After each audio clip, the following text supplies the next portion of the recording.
Well, I'm going to show you my kayak, and I have it set up strictly, well, not strictly, mostly for catfishing, because that's what I like to do. I just love catching catfish, and the only thing I like better than that is catching big catfish. I'm in Kansas here. We have blue cats, we have channel cats, and we have some flatheads. I like them all, but the bigger the better, I must admit. Catfish are the king of the waters here, and that's why I want to catch them. They're the biggest and the baddest. So this is how I've rigged up my kayak for catfishing. Let me show you. Okay, so here's my kayak. I believe it's 2019, I'm not sure anymore. Hobie Outback, which I dearly love. It is set up, or I have it set up for catfishing the way I want it. You can fish for other fish out of it this way, but my first love is catfishing, honestly. And that's what I dream about, at least. So let me show you what I've done to this thing. There's things I've done to it to make it easier on us older guys, and there's things that I've just added that just help. So let me start up here in the front.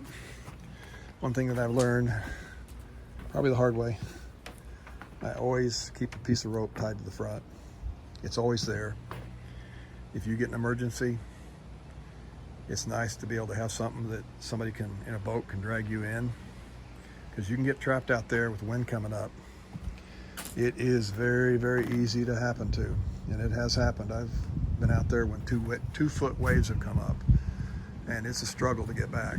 But just in case, keep a piece of rope, just for your own safety, and always wear a life vest. But okay, my first modification for us old guys. Let me show you this. Hobie makes a stand-up bar that bolts on the track here somehow. I'm not sure how. But when you look at it, I don't know how you fish out of it with that thing there. To be honest with you, it's just in the way. So that wasn't going to work. And I have trouble with my long legs sitting that close to the ground and getting up. So I had to think outside the box. I came up with my own design. Check this out.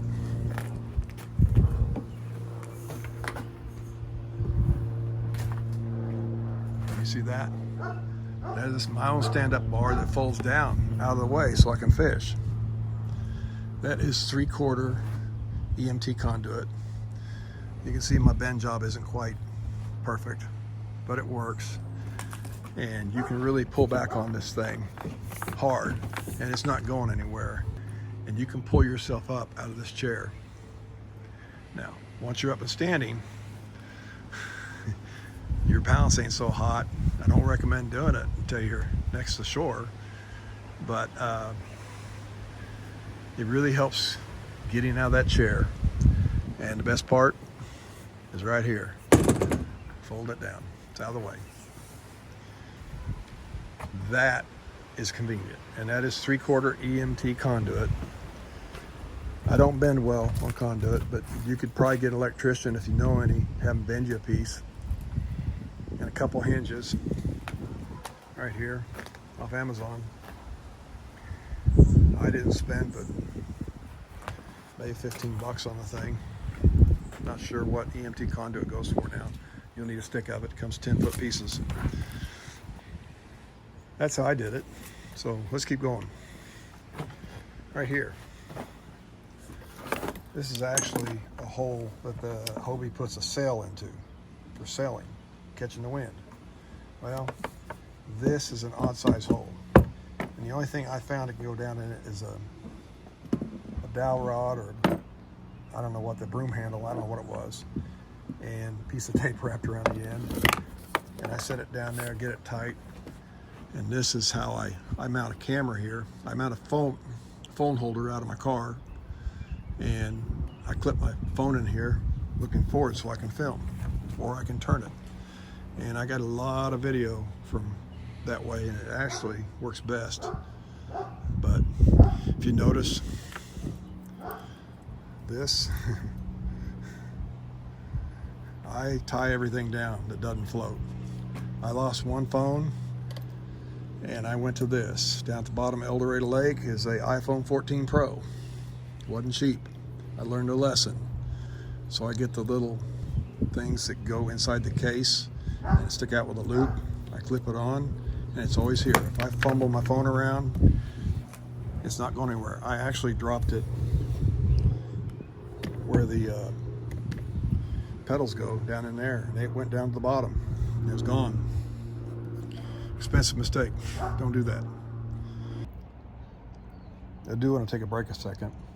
I'm going to tell you, I love catfishing here. I live in Kansas, and the catfish is the king of the waters here, and the biggest fish here, almost. I think there's some paddlefish that are bigger, but you snag them, and that's not as fun as having them bite and take the pole down. But if you enjoy kayak fishing, or boat fishing for that matter, I try to do as much kayak fishing as I can.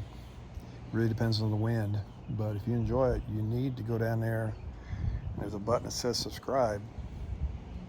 I think it's down here, unless it's over here. Anyway, wherever it's at, hit subscribe, and you might, in that case, see the videos that pop up. I would appreciate it. Pole holders. Let's talk about pole holders a second. I got one on each side because right in here is Hobie's place for a pole. And you just stick them down in there. I didn't like that. I gotta do more. So basically, I made this. This is 1.5 inch PVC conduit. 1.5 inch PVC will not fit down this hole. But if you take it and notch it like this, it will slide down the hole because it'll curl in. Stick it down there in the hole. If you put a Y on here, 1.5 inch Y, and then a piece of conduit on top, and I will notch it so I can get my pole out. And I open this up so I can get my pole out of it very easy. Now, here's the deal with this. The catfish poles, the butt is fairly long, and the shorter you make this, the farther the butt end sticks in and messes with your feet, especially when you're pedaling. So you want this a little longer to bring your pole out farther. The only disadvantage of that is it's a longer reach to get to your pole when the fish are taking it down. So the longer this is, the more convenient it is for your feet, the less convenient it is to reach it. So that's how long I make it. Whatever that is, 4 inches plus what's in here. I also always shoot a screw into it. That's my safety, because I have had some glue fail and fall in the water, but not anymore. I do have two, one on either side, and they're convenient. This is a Hobie, so it's a pedal kayak, and I love these pedals. It's not rotating like a bicycle, you're just pushing on it. It's very convenient. It's very efficient, actually. I really like the way it works. The thing you gotta watch is they're very, very expensive if you have to replace them. So if you flip your kayak over, now they do lock in place here, down here. They can lock, but if you happen to kick it out of lock, you want them attached to something, just in case. So really my rule of thumb is, if it don't float and it's expensive, it's getting attached. That's just something to live by. I do that with my pole holders, with my poles, my fishing poles. I will have something on here that I can clip onto very easily. Now, this is a little inconvenient. I double these up. It is a little inconvenient when you're fighting a fish, but it's not bad. And you can always unclip them real quick. And when you put your pole back, clip it back up. It's not a problem if you don't like it that much. I have lost poles, I've lost tackle, I've lost everything. And I've learned the hard way, but that's what I do. Over here on my right side, I use a Garmin Striker 4 fish finder, and I just use it's carriage bolt that goes in here and bolt this down. My cords are run through here into here, where I keep a small battery just for the fish finder. I charge it up every time I use it. It works fine. I fish here in Kansas 3 poles. The standard license, you're allowed to fish 2 poles. But if you buy the extra pole permit, now you can fish 3 poles. So I have 3 poles set up within reach with 3 pole holders. This one here is a Scotty. If you get this type, or you want to get this type of pole holder, go with Scotty. The plastic is twice the thickness, or maybe 3 times the thickness of the other ones. It's just much more sturdy. The quality is better. And how I did this, since I didn't have another pole holder up front until I got back here, and that's just too far back, but I got this H-bar, and basically the U-bolt through this decking. This is 5/4 decking that I trimmed down to the size of the pole holder. I put a block of wood down here, right here, so when the fish pull, it's not going anywhere, it's solid. I really need to put another block of wood like that behind it too, because right now my U-bolts aren't tightened down all that much and it moves. I could tighten the U-bolts down or just put another block of wood behind it. I bolt it to the piece of wood. Now, the problem with this one is the butt of the pole sticks down here a ways. So, if you got a shorter butt pole, you're putting it there. The only way to get around that is probably to raise this, and I could get around that then, but I might be raising it pretty tall, which wouldn't be bad. It's just something you got to do. Let's go on. The seat. the seat. That seat, if you got to replace it, is over $500. Believe it or not, $500 plus, actually. $520, $530, something like that. I don't remember. I know because I flipped my truck and my kayak was on the back and I smashed the back, made it unusable. And a kayak without a chair is worthless. So you are forced, if you lose that seat, to pay that exorbitant price for that chair. Now I've got to say, the chair is very comfortable. Very. You can sit in it all day. With that in mind, you clip it in place. But as you can see, my clip won't reach. What you do is you're going to fasten it with another cable, just in case. But let me show you why this will not reach. See that? I've got the back, instead of sitting on here, I've got it raised 1.5 inches or so, the back. The front, I've raised quite a bit. And I've done that with these aluminum plates. It's on Facebook how to do it. That's like 1.5 inches.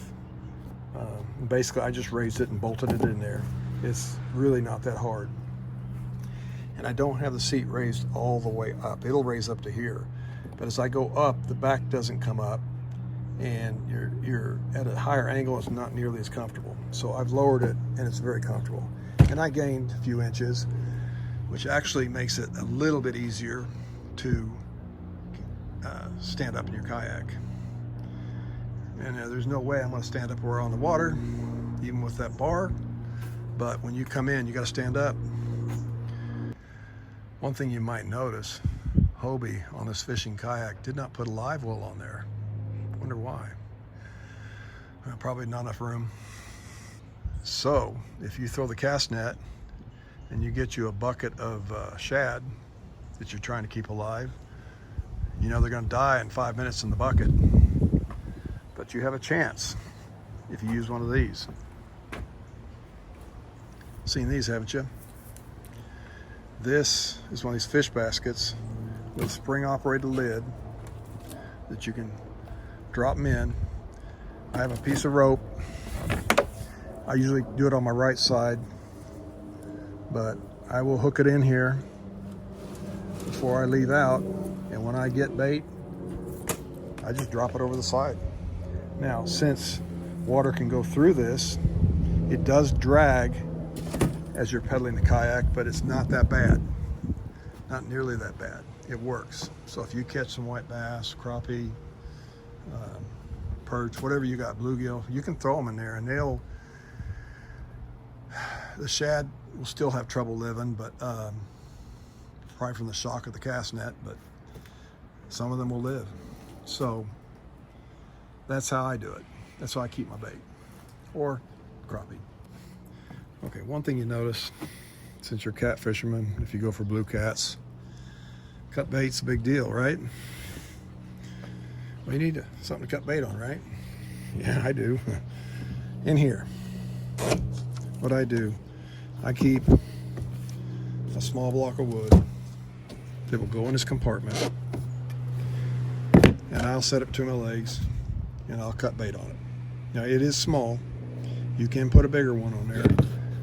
That's all I had. I wouldn't mind having one that was 2 inches wider, maybe an inch longer. But this works for small bait, even bigger bait. But that's what I cut my bait on. You could cut you a little piece of plywood, and you probably need to seal it so it doesn't soak up water, but big enough to go in there, or fit in there, I should say. And when I have pieces of bait, I'll just kind of slide it out of the way. It doesn't bother me. Another thing you need, people carry tackle boxes, right, typically. And I try to go minimal. I minimize things. I consolidate, especially kayaking in a boat. I can load up, but on a kayak, I actually keep a tool bag that I can put everything into, from the fish scales to the fish grips to some line, some hooks, sinkers, so forth. And I'll put a lot of stuff in. I put all my catfishing stuff in one tray, and I keep it in the tackle box. I set my tackle box right here, and it's not going anywhere because it's sitting in here and held in here, so it's not going to disappear. And I'll take the trays out, especially the catfish tray, and I'll just shove under my seat. Or if I got a tray with some jigs that I think I might want to use, I throw under my seat. But the rest of the stuff I keep here, and I can reach it. I can pull the tackle box down from here. It's not a problem. You don't have to get on your knees to get to it. You do have to get on your knees to get to the rope, but that's another story. Well, that is my kayak. I got it used on Facebook Marketplace. I get a lot of stuff on Facebook Marketplace, pretty cheap actually. Got to drive a little ways. I drove 250 miles for this one. It was worth it, but I sure have enjoyed it, and I recommend fishing out of a kayak. I would recommend just kayaking. It's a lot of fun, unless the wind's blowing. That takes the fun right out of it. But that's it for this one. I appreciate you watching. If you see me out there, say hi. Or even if you see me at the Quick Trip or Dillon's or the grocery store or whatever, stop, say hi. I'd like to talk to you. I talk fishing any day of the week. But I do love meeting people. So until then, tight lines, guys. We'll see you on the next one. Thanks.